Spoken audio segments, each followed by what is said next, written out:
এ যেন তাসের ঘরের মতো হুড়মুড়িয়ে পড়ল ভারতীয় দল। শ্রীলঙ্কা সফরে ভিন্ন রূপ দেখা গেল ভারতীয় দলের।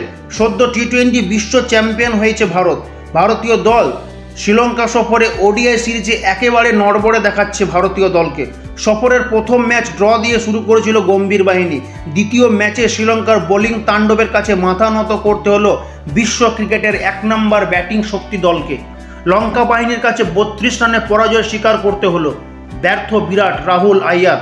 প্রসঙ্গত, সিরিজের প্রথম ম্যাচে ড্র দিয়ে পরিসমাপ্ত ঘটে। দ্বিতীয় ম্যাচে শ্রীলঙ্কার প্রথমে ব্যাট করে নির্ধারিত 50 ওভারে 240 রান করেন।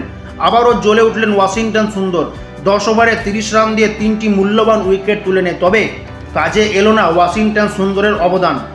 ভারত রান তাড়া করতে এলে জ্বলে উঠলেন অধিনায়ক রোহিত শর্মা।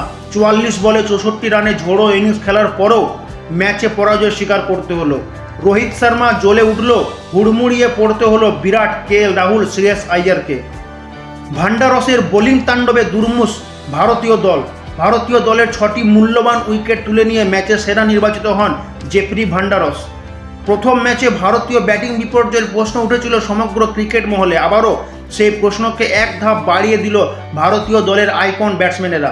তবে গুরুত্বপূর্ণ বিষয়, শ্রীলঙ্কা সফরের ওডিআই সিরিজে এই মুহূর্তে 1-0 এগিয়ে গেল শ্রীলঙ্কা। 7 আগস্ট শ্রীলঙ্কা সফরের শেষ ম্যাচ। আর এই ম্যাচে ভারত পরাজিত হলে সিরিজ পকেটে পুরে নেবে লঙ্কা বাহিনী।